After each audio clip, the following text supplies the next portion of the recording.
Uma das coisas mais difíceis quando se adapta um personagem de história em quadrinho para filmes ou televisão é conseguir acertar a aparência. Há muito tempo atrás, isso queria dizer pegar um macacão e costurar uma logo nele. Mas ninguém quer assistir alguém lutar contra caras maus em seus trajes íntimos. Para conseguir um equilíbrio entre o que dá certo nos quadrinhos e o que dá certo na tela, sem ter que dar uma de Scott Summers e zoar a ideia de Wolverine em seu traje amarelo, nós gostaríamos que você fosse gentil e usasse o que chamamos de pré-visualização. Isso é um termo chique para explicar um artista desenhando como seria a telona. Em vídeos anteriores, comparamos o visual dos super-heróis nas histórias em quadrinhos e na telona, mas agora vamos ver como alguns de nossos heróis seriam nas artes conceituais de início.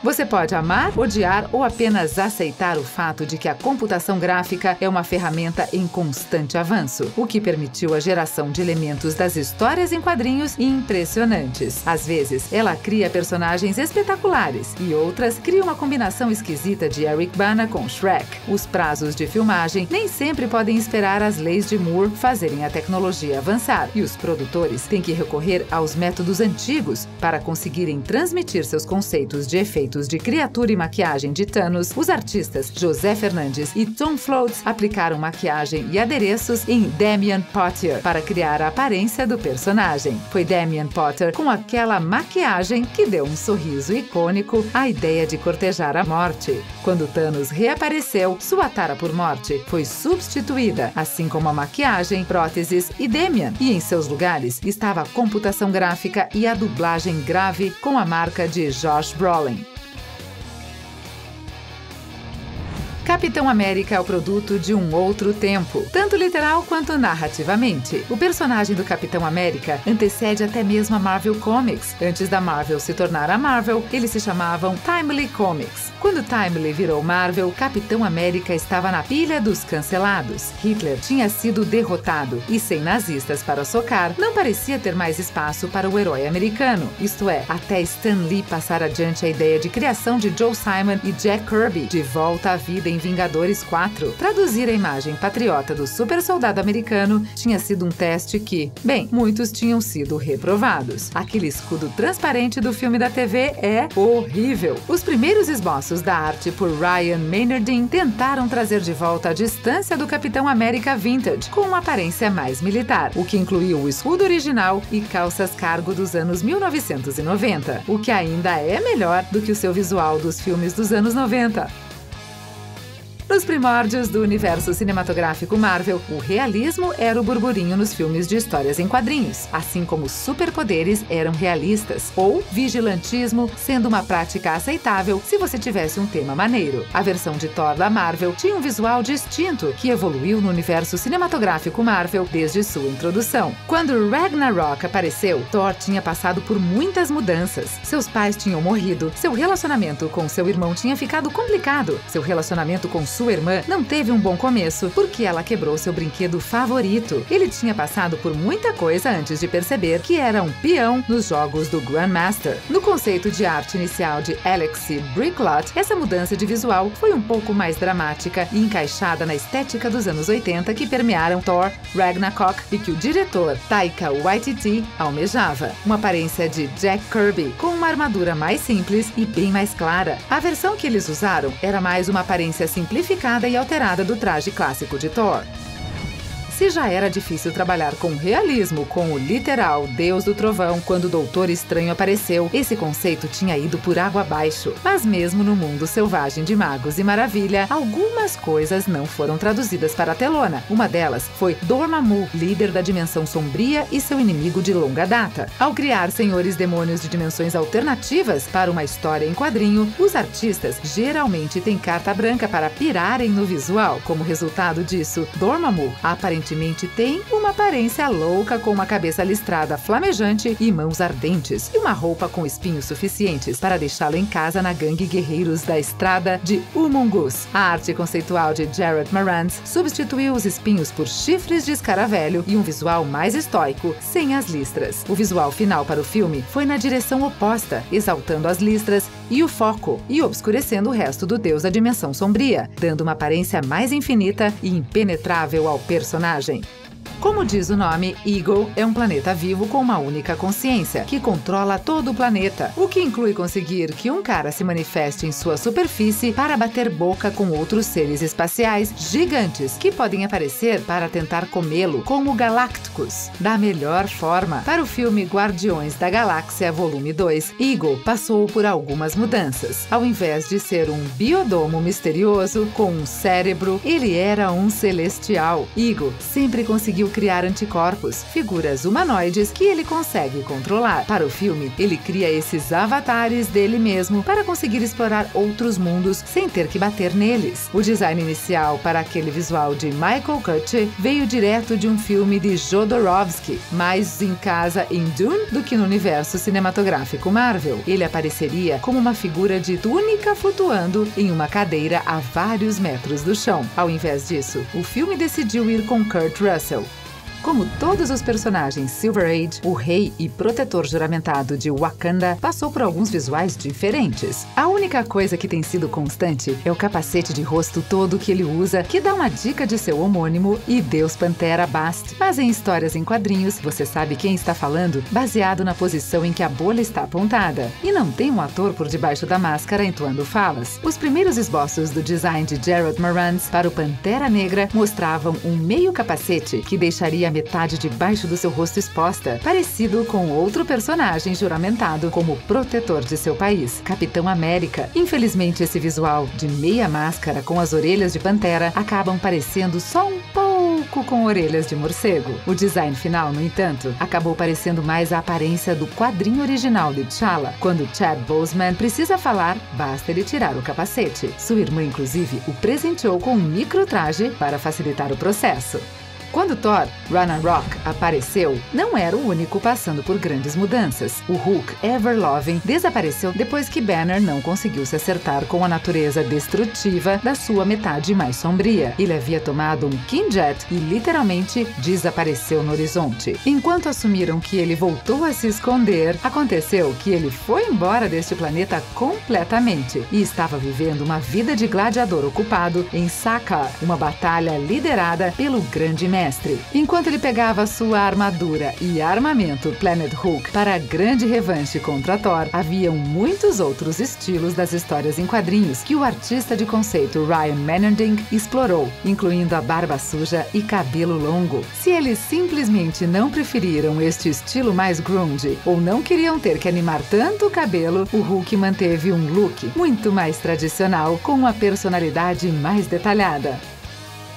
Hulk é um daqueles personagens cuja precisão dos quadrinhos tem que dar um passo atrás por questões práticas. Com o tempo, até os quadrinhos tiveram dificuldade para conciliar sua roupa roxa justa, suas botas de fivela e o capuz esquisito com detalhes nos olhos. Em interações modernas do super-herói, cujo superpoder é uma arma que precede a pólvora, têm sido mais conservadores com seus acessórios de cabeça, às vezes tendo só óculos escuros. Parecia fácil para o universo cinematográfico Marvel escolher uma variação no visual desse super espião que não deixa nada escapar. E eles exploraram suas opções. Um deles foi o design de Charlie Wen, que tinha que era um visual tático que indicava o que veríamos posteriormente, mas que também acena para o traje original na forma de um boné de caveira. Embora fosse para dar ao super arqueiro uma aparência de soldado mais urbano, o capacete foi moldado para favorecer o cabelo regular de Clint Barron. O fim cósmico do universo Marvel é estranho, e não para com planetas vivos que podem formar um rosto. Há muita estranheza por aí. Nem tudo são apenas seres com poderes inimagináveis também. Às vezes, são apenas seres com quantidades normais de poder que são estranhos e ainda estranhamente familiares, como o guaxinim antropomórfico chamado Rocket. Embora o personagem Rocket seja o produto de um experimento chamado 89P13, que não sabe o que realmente é um guaxinim, essa estranheza não é nada como nas origens origens dos seus quadrinhos, que incluem uma morsa engenheira chamada Walrus. É estranho que mesmo que Rocket tenha sido parte dos Guardiões da Galáxia nos quadrinhos, o estúdio foi relutante para incluí-lo no filme, preocupados que eles não iriam conseguir fazer acontecer. Porém, um conceito antigo da arte inicial do personagem revela um Rocket bem mais desleixado, que parece um pouco como se ele tivesse sido deixado na chuva. Felizmente, eles novamente decidiram escolher o visual mais próximo dos quadrinhos de Rocket, embora menos formal.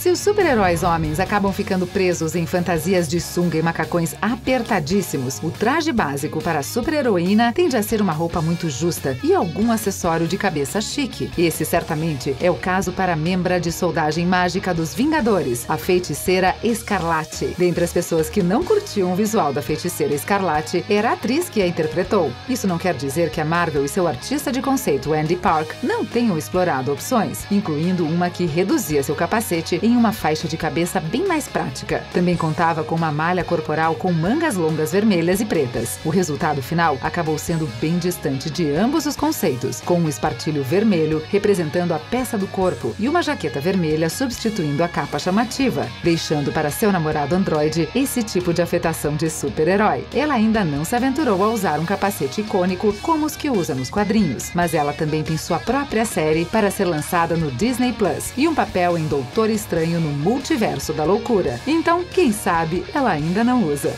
As mudanças não se limitam ao visual de um personagem nas telonas. Personalidades também mudam, assim como habilidades e origens. Mantis passou por todas essas mudanças em sua estreia nas telonas do filme Guardiões da Galáxia Volume 2. Nas histórias em quadrinhos, ela é uma artista marcial terrestre criada por uma seita religiosa Kree no Vietnã, onde foi preparada para ser a Madonna Celestial, destinada a dar à luz ao Messias Celestial, como o mais velho Kwaititi ainda vivo. Uma raça de seres que Kree tentou extinguir para ganhar um concurso criado pelos Skrulls. Na MCU, ela é uma ala do ego e capaz de detectar e alterar o estado emocional das pessoas e até botar seres poderosos para dormir. O conceito original da arte, novamente por Andy Park, teve uma maior influência de inseto com a pele amarela que foi aprovada. As mudanças foram feitas durante a prova de roupa para encaixar seu retrato mais inocente. Batman tem o Coringa, Super-Homem tem Lex Luthor, Homem-Aranha tem o Goblin Verde e os Vingadores têm como vilão principal o Ultron, pelo menos nos quadrinhos. No universo cinematográfico Marvel, ele já era, mas o estrago causado por ele durante seu breve tempo contra os heróis mais valentes da Terra gerou marolas no universo que significavam que o time não estava preparado para enfrentar Thanos. Criação original de Hank Pym, Ultron foi criado para proteger o mundo da mesma maneira que o Ultron de Tony Stark. E assim como este, o androide raivoso desenvolve uma abordagem estranha e destrutiva para resolver isso da melhor forma, basicamente matando os Vingadores e várias outras pessoas. Uma das coisas que faz Ultron um inimigo tão formidável e persistente é seu hábito de fazer várias cópias de si mesmo, que ele vai usando à medida que o corpo está sendo destruído. Na idade de Ultron, nós o vimos usar a vantagem numérica, mas de acordo com a arte conceitual de Phil Saunders, eles consideraram tirar a abordagem de Voltron e fazer com que os vários outros formassem um só gigante.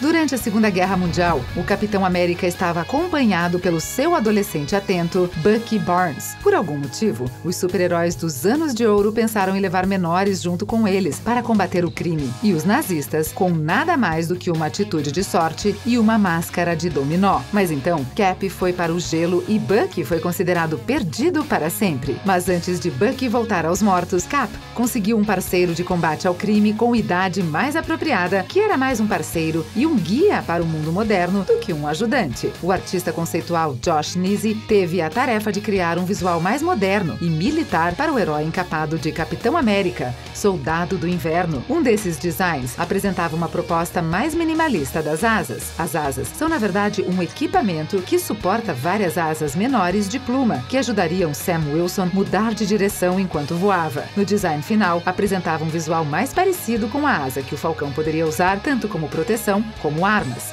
De uma certa forma, Visão é um dos personagens mais antigos da Marvel. Isso é porque nos quadrinhos, Visão é a cópia do androide Tocha Humana que o Ultron acha e reativa para atacar os Vingadores. Enquanto o androide Tocha Humana realmente existe no universo, meio que como um indicativo, durante a Feira Mundial em Capitão América, o primeiro Vingador, não é aí que Ultron pega a forma que eventualmente se torna Visão. Dessa vez, ele é para ser a última melhoria para Ultron, antes que Stark e Banner carreguem Jarvis e Thor o dê uma descarga de raio. Nos quadrinhos, Visão usa um figurino festivo vermelho e verde com o colarinho alto. Os primeiros designs de Ryan Maynardin brincaram com diferentes temas, incluindo esse visual mais minimalista sem verde, mas com muito branco. Esse design também deixou a capa de Visão de fora. O design final foi mais em direção de cores mudas que fazem referência ao design mais pomposo de Visão nas histórias em quadrinhos, e fica com a capa já que Thor fez parecer tão bonita. Capitão América é um herói desmedido com suas estrelas, listras e um escudo valente. Quando o vermelho, branco e o azul aparecem, geralmente é também através de alguns vilões bastante coloridos, mas não é apenas Red Skull. Outro grande Capitão América conseguiu chegar às telonas em Guerra Civil e é uma das únicas pessoas que conseguiram uma guerra contra os heróis mais valentes da Terra. Esse vilão era Baron Zemo. Nos quadrinhos, o Zemo tem um visual colorido que vai de encontro à sua personalidade brincalhona. Começa com uma touca roxa, complementada por uma coroa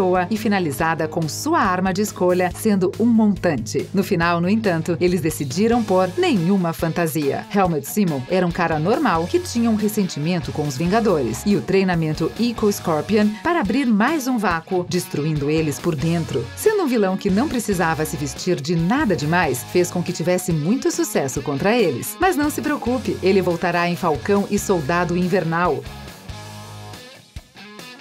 Essas são umas das artes conceituais que não chegamos a ver nos filmes. Quais são as suas favoritas? Deixe seu comentário e não esqueça de clicar no botão subscribe para mais vídeos todos os dias. Obrigada por assistir!